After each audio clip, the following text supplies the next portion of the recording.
السلام علیکم. آپ لوگوں نے کل بہت زیادہ پارٹیسپیٹ کیا ہے. جو میں نے پوسٹ لگائی تھی اس کے اوپر بہت زیادہ ریئیکشنز آئے، میسیجز آئے، کمنٹس آئے. سب کے کمنٹس نوٹ کر لیے گئے ہیں اور انشاءاللہ اینڈ دیکھ کے آپ لوگ خوش ہی ہوں گے جیسے پورا ناول پڑھ کے خوش ہوئے ہیں. اب چلتے ہیں ناول کی طرف. ناول رکیب الفت، قسط نمبر 30 کا حصہ دوم. موم جی رومی. اشما ہاسپٹل جانے کے لیے تیار ہو رہی تھی جب رومان نے اسے کچھ سوچتے ہوئے مخاطب کیا. میں ایک بات سوچ رہا تھا، مجھے بالکل سمجھ نہیں آ رہی. جی پوچھو، مجھے اگر پتا ہوگا اس بارے میں تو آپ کو ضرور بتاؤں گی. مجھے یہ جاننا ہے کہ اگر چاچو کی، ماموں کی یا خالہ کی کوئی بیٹی ہوگی تو کیا وہ میری بہن ہوگی؟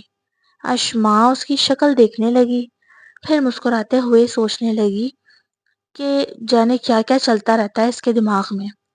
رومان تو بڑا ہی متفکر سا دکھائی دے رہا تھا، لیکن اس نے فیصلہ کیا کہ وہ اسے دین کے نقطۂ نظر سے صحیح بات سمجھائے گی، کیونکہ بچوں کا حافظہ اس عمر میں بہت تیز ہوتا ہے. ان کا دماغ کچی گیلی مٹی جیسا ہوتا ہے، جسے جیسے ڈھال دیا جائے ساری زندگی وہ اس معاملے کو اسی خاکے اور پیراہے میں ڈھال کر دیکھتے ہیں. رومانہ کا تو اس کے وہم و گمان میں بھی کوئی عکس نہ تھا. اسے تو لگ رہا تھا کہ رومی نے ٹی وی میں کچھ دیکھا ہے جو وہ یہ سوال کر رہا ہے. بیٹا، ہماری اصلی بہن بھائی ہمارے ماں باپ کے بچے ہی ہوتے ہیں. مطلب جیسے شیزی مجھے بھابھی کہتا ہے، لیکن کیا آپ نے کبھی دیکھا کہ موم نے چاچو سے ہاتھ ملایا ہو؟ وہ مجھے بہن کہتا ہے اور میں اسے بھائی، لیکن اصل میں وہ میرا بھائی نہیں ہے، نہ ہو سکتا. اس نے قصداً یہ بات رومی کے سامنے نہ کی کہ وہ نامحرم ہے اور نامحرم سے نکاح ہو سکتے ہیں، نہیں تو وہ بال کی کھال نکالنے بیٹھ جاتا اور ایسے ایسے سوال کرتا کہ اشما پچھتا جاتی. لیکن وہیں آپ نے دیکھا ہوگا کہ فیضان ماموں کو موم اپنے ہاتھ سے کھانا بھی کھلاتی ہیں، وہ مجھ سے ہاتھ بھی ملاتے ہیں.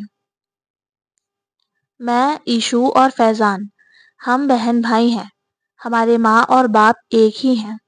اس کے علاوہ ساری دنیا میں بھی میرا بھائی کوئی نہیں ہو سکتا. نہ ہی فیضان ماموں کی میرے اور ایشو کے علاوہ کوئی بہن ہوگی.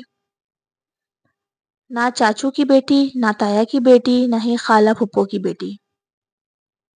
اوہ اچھا. وہ محویت سے سن رہا تھا، کچھ یاد آنے پر بولا، پر آپ ڈیڈ سے تو ہاتھ ملا لیتی ہیں.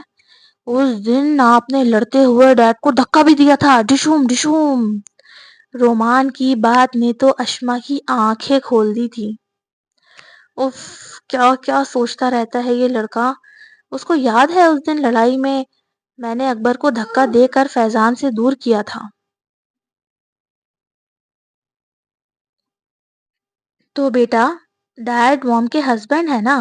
موم اور ڈیڈ ہینڈ شیک کر سکتے ہیں، لیکن اس کے لیے ہمیں اللہ کی اجازت لینی ہوتی ہے. اجازت مطلب کہ ایک پیپر پر دونوں لڑکا اور لڑکی سائن کرتے ہیں اور پھر انہیں الاؤ ہو جاتا ہے، پھر وہ ہینڈ شیک کر سکتے ہیں. Otherwise hand shake is not allowed. Roman بڑی غور سے اس کی بات کو سن رہا تھا. اس وقت اس کی آنکھوں کی ادا سے اسے اکبر بہت شدت سے یاد آیا تھا. جب اکبر سے کوئی بات کی جا رہی ہوتی تو وہ بھی اپنی گہری گھنی پلکوں والی آنکھوں کو نیم وا کیے غور سے بات کو سنتا تھا. ابھی رومی کو دیکھ کر اشما کو اکبر کا گمان ہوا. پتہ نہیں ٹھیک سے پہنچے وہ کہ نہیں. وہ سوچ میں پڑی تو رومی نے کہا، موم ایک کام کریں، ایشو اور شیزی کو بھی ایسے سائن کروا دیں تاکہ وہ ایسے چھپ چھپ کر ملنا بند کر دیں.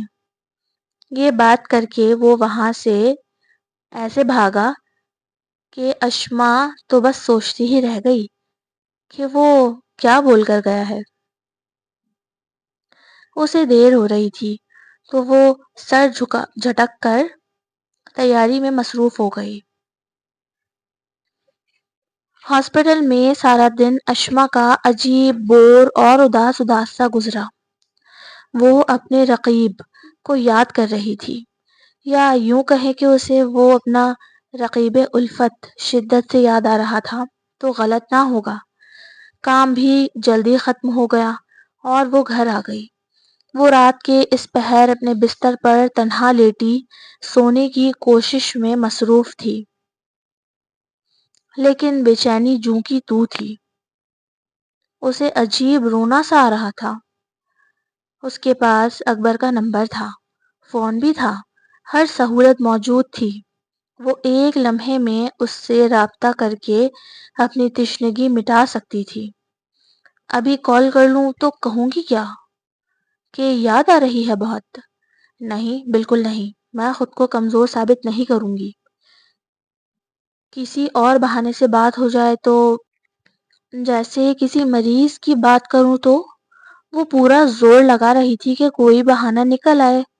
رومان نے ایشو کے نمبر سے پہلے ہی بات کر لی تھی، نہیں تو اسی کو مہرہ بنا کر اس کی آواز سنتی۔ جب سوچ سوچ کر تھک گئی اور بھی بہانہ نہ ملا تو ایک آنسو اس کی آنکھ کے کنارے سے ٹوٹ کر آزاد ہوا۔ اسی لمحے اس کے موبائل کی بیل رنگ ہوئی۔ اس نے موبائل اٹھایا تو خوشی اور حیرت کے ملے جلے تاثرات کے ساتھ اس نے ایک لمحے میں ہی فون اٹھا لیا، کیونکہ سامنے سر اکبر کالنگ لکھا ہوا آ رہا تھا۔ وہ نہیں جانتی تھی کہ جو حال اس کا یہاں ہو رہا ہے وہاں وہ بھی اسی کیفیت سے دوچار ہے۔ ہیلو، السلام علیکم۔ سلام میں اکبر نے پہل کی تھی۔ وعلیکم السلام، جی، اشما نے انتہائی نرمی سے کہا۔ کیسی ہو؟ میں ٹھیک ہوں، آپ کیسے ہیں؟ وہ چاہ کر بھی اس کی خیریت پوچھنے سے خود کو روک نہ پائی۔ ٹھیک نہیں ہوں۔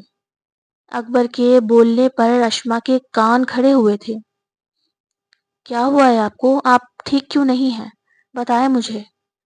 دل بہت بے چین ہو رہا ہے اشما، بہت یاد آ رہی ہے تمہاری، رومی سے بھی زیادہ، اکبر نے سرگوشیانہ انداز میں بولا تو اشما ایک لمحے کو بالکل چپ ہو گئی۔ یہی تو اس کا حال تھا۔ کیا ہوا؟ چپ کیوں ہو گئی؟ بات کرو نا مجھ سے۔ جی، میں سن رہی ہوں۔ سن رہی ہو تو بتاؤ مجھے کہ میں یاد آ رہا ہوں کیا؟ جی بہت۔ اشما نے بس اتنا بولا کیونکہ اس کی آواز آنسوؤں سے بھیگ گئی تھی۔ اکبر کو صاف پتہ چل رہا تھا۔ اشما، ایسے رو گی تو میں اور بے چین ہو جاؤں گا۔ پلیز، ابھی ہم کسی کی بات نہیں کریں گے، نہ رومان کی نہ فیضان کی۔ ہم صرف ایک دوسرے سے باتیں کریں گے، تم میری اور میں تمہاری۔ ٹھیک ہے؟ جی ٹھیک ہے۔ اشما نے بغیر کسی مخالفت کے اس کی بات مانی تھی۔ پھر اکبر نے اگلے ہی لمحے اسے ویڈیو کال کی۔ وہاں دن نکلا ہوا تھا اور وہ اس وقت اپنے کینیڈا والے گھر میں شرٹ لیس کھڑکی کے پاس بیٹھا کافی پی رہا تھا، اور اشما یہاں اپنے نائٹ سوٹ میں بستر پر کروٹ لے کر لیٹی تھی۔ ٹھنڈ نہیں ہے کیا وہاں؟ آپ نے کچھ پہنا ہوا کیوں نہیں ہے؟ اشما نے اسے دیکھ کر اعتراض کیا۔ ہیٹر چل رہا ہے اشما، پریشان مت ہو، کافی گرم ہو رہا ہے اس وقت۔ اور تم ابھی تک سوئی کیوں نہیں؟ پاکستان میں تو اس وقت کافی رات ہو چکی ہوگی۔ نیند نہیں آ رہی تھی، اشما نے کہا تو اکبر نے فوراً ہی سوال داغا۔ کیوں نہیں آ رہی نیند؟ تم سے تو 1 گھنٹہ ایکسٹرا جاگا نہیں جاتا، تو آج کس کی یاد میں جاگا جا رہا ہے؟ اکبر شوق ہوا تھا، ساتھ مسکرا بھی رہا تھا۔ جی نہیں، کسی کی یاد نہیں آ رہی تھی۔ اس کا کہنا تھا کہ مقابل کی دل فریب ہنسی نے اشما کو اپنے قابو میں کیا تھا۔ وہ بس یک ٹک اسے ہنستا ہوا دیکھ رہی تھی۔ بس زیادہ میرا مذاق اڑانے کی ضرورت نہیں ہے۔ آپ نے کال کی ہے، میں نے نہیں۔ ہاں، تو میں تو سینہ ٹھوک کر ڈنکے کی چوٹ پر کہہ رہا ہوں۔ کیا؟ اشما نے ناسمجھی سے پوچھا۔ یہی کہ مجھے تمہاری بہت یاد آ رہی ہے۔ وہ ایک دم سیریس ہوا تھا۔ یہ فاصلے، یہ دوریاں میرے لیے اب سہن کرنا مشکل ہے اشما۔ اس نے بڑے ہی جذباتی سے انداز میں یہ بات بولی۔ لیکن ان ناقابل فراموش فاصلوں کا کیا کریں ہم؟ یہ پل شاید ہم پار نہیں کر سکتے۔ کر سکتے ہیں اگر تھوڑی لچک پیدا کریں، ہم دونوں ہی۔ نہیں، کچھ تعلق لچک سے نہیں، قربانی سے چلتے ہیں۔